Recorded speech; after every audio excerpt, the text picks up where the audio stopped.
नमस्ते बच्चों। आज हम आपको स्पर्श पद्य भाग पाठ 7 जिसका नाम है तोप वो सिखाने जा रही हूँ। इसके कवि हैं वीरेन डंगवाल। अब हम कवि परिचय देखेंगे, मतलब वीरेन डंगवाल के बारे में कुछ बातें हैं जिसे हम देखेंगे। ठीक है, तो देखिए आप लोग, वीरेन डंगवाल का जन्म 5 अगस्त 1947 को हुआ था।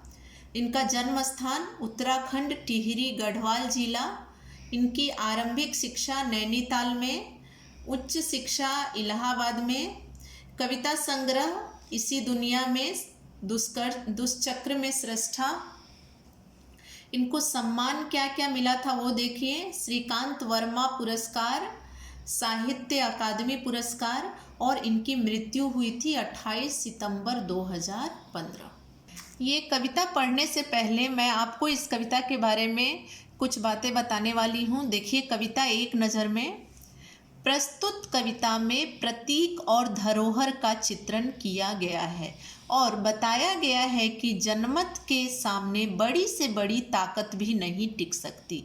जनमत का अर्थ होता है जनता का मत। जैसा कि आज हम किस प्रकार के राष्ट्र में रहते हैं जहाँ पे जनता का ही शासन है। यदि जनता चाहे तो किसी को सत्ता पर बैठा सकती है और वो चाहे तो उसे सत्ता से हटा सकती है। तो इसमें जनमत के बारे में बताया गया है कि जनमत के सामने बड़ी से बड़ी ताकत भी नहीं टिक सकती। धरोहर हमें अतीत से जोड़ती है और देश की प्राचीन उपलब्धियों के बारे में बताती है। ठीक है, धरोहर का अर्थ होता है जो प्राचीन काल में जो हमारे इतिहास के लिए अवशेष के रूप में है, जिन्हें देखकर हमें पता चलता है कि उस समय वहाँ क्या हुआ होगा। दूसरी ओर प्रतीक हमें यह भी बताते हैं कि जो गलती हमारे पूर्वजों ने की है वह हमें नहीं दोहरानी चाहिए।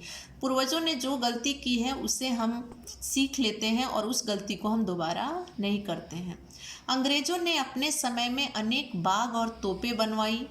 कानपुर के कंपनी बाग में रखी तोप अंग्रेजों के अत्याचार का प्रतीक है। साल में 2 बार चमकाया जाता है। कब कब? 26 जनवरी और 15 अगस्त को इसे चमकाया जाता है। तो ये जो कविता है जिसका नाम है तोप, ये तोप कहाँ रखा हुआ है? कानपुर के कंपनी बाग में तोप रखी गई है, जो किसका प्रतीक है? अंग्रेजों के अत्याचार का प्रतीक है। अंग्रेज, जब हमारा देश गुलाम था और अंग्रेजों ने हमारे ऊपर अत्याचार किए, उसी का वो प्रतीक है तोप। वर्तमान में यह तोप शक्तिहीन हो गई है और पर्यटकों के मनोरंजन की वस्तु बन गई है। चिड़िया इसमें क्या है? चिड़िया के बारे में बताया गया है। तो चिड़िया किसका प्रतीक है? आम जनता का प्रतीक है। आम जनता मतलब कि जो साधारण जनता है उनका प्रतीक है। अब कविता का सार मैं एक बार आपको बोल देती हूँ। इससे क्या होगा कि कविता जब मैं पढ़ूंगी तो आपको आसानी से समझ में आ जाएगा। कविता का सार इस प्रकार है। ईस्ट इंडिया कंपनी भारत में व्यापार करने के इरादे से आई। धीरे धीरे यह हमारे शासक बन बैठे, मतलब कि वो हमें गुलाम बनाकर खुद हमारे शासक बन बैठे। इन्होंने कई बाग और तोपें बनवाई। उन्हीं में से एक तोप कंपनी के कानपुर के कंपनी बाग में रखी हुई है। 1857 के संग्राम में इस तोप ने अनेक सूरवीरों को मौत के घाट उतारा था। अब केवल प्रदर्शन की वस्तु बन गई है, यानी अब वो केवल देखने की वस्तु बन गई है। आज बच्चे इस पर घुड़सवारी करते हैं और उनसे खाली होने पर चिड़िया इस पर गपशप करती है। आगे हम लोग देखेंगे तोप कविता। एक नज़र हम कविता के प्रतिपाद्य पर भी डालेंगे। देखिए, इसमें पॉइंट वाइज बताया गया है। एक एक लाइन मैं पढ़ती हूँ, इसको ध्यान से सुनिए और समझिए। ईस्ट इंडिया कंपनी भारत में व्यापार करने के उद्देश्य से आई थी और धीरे धीरे यह हमारा शासक व हमारी शासक बन बैठी। क्लियर है ये लाइन?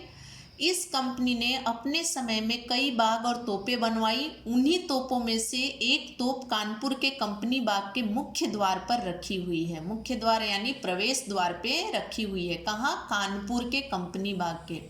इस तोप ने 1857 के संग्राम में अनेक वीरों को मौत के घाट उतारा था।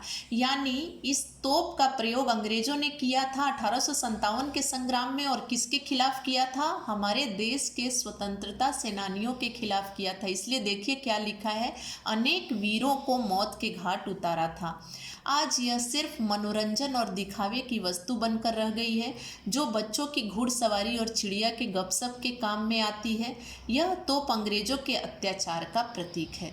जहाँ यह हमारे अतीत की याद दिलाती है, वहीं पूर्वजों की गलती का भी स्मरण कराती है।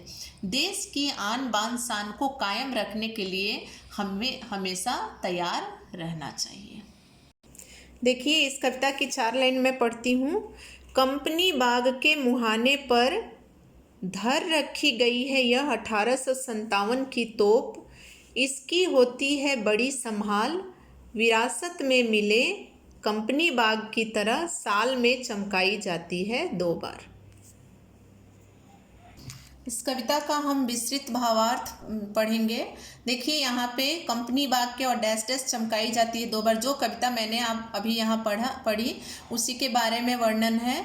इसका भावार्थ है, प्रस्तुत पंक्तियों में कवि वीरेन डंगवाल कहते हैं कि 1857 के संग्राम में अंग्रेजों ने जिन तोपों का इस्तेमाल भारतीयों के विरुद्ध किया, उन्हीं में से एक तोप कानपुर के कंपनी बाग के प्रवेश द्वार पर रखी गई है। जैसा कि आपको मैं पहले ही बता चुकी हूँ इस कविता के प्रतिपाद्य के रूप में कि ये कंपनी बाग में, कहाँ के कंपनी बाग में ये तोप रखी गई है? कानपुर के कंपनी बाग में। पुरखों द्वारा मिली हुई, पुरखों अर्थात अपने पूर्वजों द्वारा मिली हुई इस धरोहर के रूप को साल में 2 बार चमकाया जाता है। वो 2 बार कब कब आता है? 15 अगस्त और 26 जनवरी। अर्थात कंपनी बाग की तरह ही तोप को भी सार संभाल की जाती है। सार संभाल मतलब इसकी खूब देख रेख की जाती है। इसे साल में 2 बार चमकाया जाता है और यह हमारे धरोहर के रूप में है, पूर्वजों द्वारा मिली हुई वस्तु है, जिसका प्रयोग 1857 के संग्राम में अंग्रेजों ने भारतीयों के खिलाफ किया था। सुबह शाम कंपनी बाग में आते हैं बहुत से सैलानी। उन्हें बताती है यह तोप कि मैं बड़ी जबर उड़ा दिए थे मैंने अच्छे अच्छे सुरमाओं के धज्जे अपने ज़माने में। इसका भावार्थ इस प्रकार है। देखिए, प्रस्तुत पंक्तियों में कवि कहते हैं कि यह तोप सुबह शाम कंपनी बाग में घूमने आने वाले यात्रियों को बताती है कि अपने ज़माने में इसने ज़बरदस्त कार्य किए थे।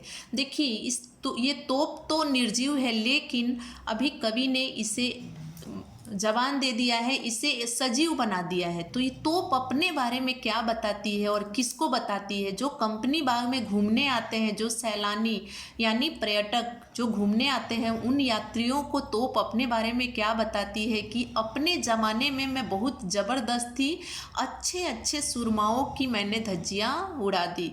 तो कब? 1857 के संग्राम में इसने अच्छे अच्छे वीरों के चित्रे उड़ा दिए थे, अर्थात उन्हें मौत के घाट उतार दिया था। आपको पता होगा 1857 का संग्राम जो सिपाही विद्रोह हुआ था, उसी सिपाही विद्रोह में इस तोप का प्रयोग अंग्रेजों ने भारतीयों के खिलाफ किया था। ये दूसरा काव्यांश देखिए। अब तो बहरहाल छोटे लड़कों की घुड़सवारी से अगर यह फारिग हो तो उसके ऊपर बैठकर चिड़िया ही अक्सर करती है गपशप। कभी कभी शैतानी में वे इसके भीतर भी घुस जाती हैं, खासकर गौरैये।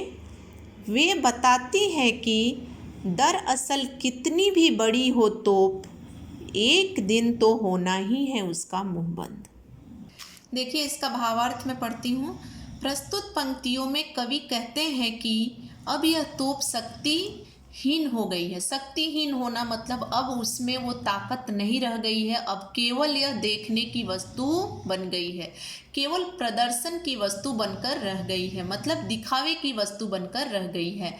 फिलहाल यह तोप बच्चों की घुड़सवारी करने का साधन मात्र है, यानी कि बच्चों को जब खेलने का मन करता है तो वो जाकर तोप के ऊपर बैठ जाते हैं और उनसे खाली होते ही चिड़िया के गपशप करने की जगह बन जाती है। जब बच्चे वहाँ नहीं रहते हैं तो चिड़िया वहाँ जाती हैं, बहुत सारी चिड़िया। ऐसा प्रतीत होता है कि चिड़िया वहाँ बैठ के गपशप कर रही हैं, अर्थात गौरैये शैतानी के इरादे से इसके मुंह में घुस जाती हैं और कभी कभी गौरैये इसके मुंह के अंदर घुस जाती हैं। यानी कि कभी यह तोप, जिस तोप के सामने खड़े होने की किसी की हिम्मत नहीं होती थी, आज देखिए क्या स्थिति बन गई है उस तोप की कि पर्यटक के देखने की वस्तु बन गई है। बच्चे उस पर खेलते हैं और चिड़िया गपशप करती है और कभी कभी गौरैया शैतानी से उसके अंदर घुस जाती है। कवि इस तोप के माध्यम से यह बताना चाहते हैं कि समय के आगे किसी की नहीं चलती, चाहे कोई कितना ही क्रूर शासक क्यों न हो, एक न एक दिन उसका अंत सुनिश्चित है और कमज़ोर व्यक्ति भी उसका मजाक उड़ाता है। आज तोप का मजाक बन के रह गया है। यही तोप पहले शक्तिशाली थी। इसने अपने बारे में खुद बताया कि एक समय था जब मैं ज़बरदस्त थी, मैं बड़ी जबर थी, लेकिन आज तोप का मुंह बंद हो गया है और उसके ऊपर बच्चे खेलते हैं, चिड़िया गपशप करती है, तोप का अंत हो गया है। बच्चों, अब मैं इस कविता का एक संदेश जो है वो मैं आपको बताना चाहती हूँ, ध्यान से सुनिएगा। आपको समझ में, एक बात तो समझ में आ गई होगी कि कोई कितना भी शक्तिशाली क्यों ना हो, एक न एक दिन उसका मुंह बंद होना ही है। जिस प्रकार तोप अपने ज़माने में बहुत ज़बरदस्त थी और आज वो देखने की वस्तु बन के रह गई है। तो मैं कविता का संदेश आपको बताना चाहती हूँ। यह कविता हमें संदेश देती है कि कभी भी किसी को अपनी शक्ति के बलबूते पर नहीं दबाना चाहिए। शक्ति का घमंड ज़्यादा दिन तक नहीं चलता। सही बात है, किसी को भी अपनी शक्ति का घमंड नहीं करना चाहिए और किसी को अपने सामने छोटा नहीं समझना चाहिए। बुरे कामों में प्रयोग की गई शक्ति का अंत अवश्य होता है। यदि आपके पास ताकत है और उसका इस्तेमाल आप बुरे कामों में कर रहे हैं तो आपकी ताकत का अंत बहुत जल्द हो जाएगा। जनता की आवाज़ को दबाया नहीं जा सकता। देखिए कितनी बड़ी बात बताया गया इसमें, जनता की आवाज़ को दबाया नहीं जा सकता। जनमत की ताकत के सामने कोई नहीं टिक सकता। सही बात है। आज़ादी हमें लाखों लोगों के बलिदान से मिली है, अतः हमें ऐसा कोई कार्य नहीं करना चाहिए जिसे फिर कोई विदेशी हुकूमत हमारे देश की ओर आंख उठाकर देखने का साहस कर सके। सही बात है, क्योंकि जो आज़ादी हमारे देश को मिली है ये बहुत सारे स्वतंत्रता सेनानियों के बलिदान के बाद मिली है। तो हमें अपने देश की हिफाजत करनी है और ऐसा कोई कार्य नहीं करना है कि फिर से कोई विदेशी हुकूमत हमारे देश की ओर आंख उठाकर देखने का साहस कर सके। एकता में ही शक्ति है। अत्याचार का सामना हिम्मत से करना चाहिए। देश की रक्षा के लिए अपना सर्वस्व न्यौछावर कर देना चाहिए। तो ये है इस कविता का संदेश। जैसा कि आप जानते हैं ये तोप के बारे में बताया गया और तोप के ऊपर ही हमें इतने सारे संदेश मिल गए। तो आशा करती हूँ कि आप सबको ये कविता समझ में आ गई होगी।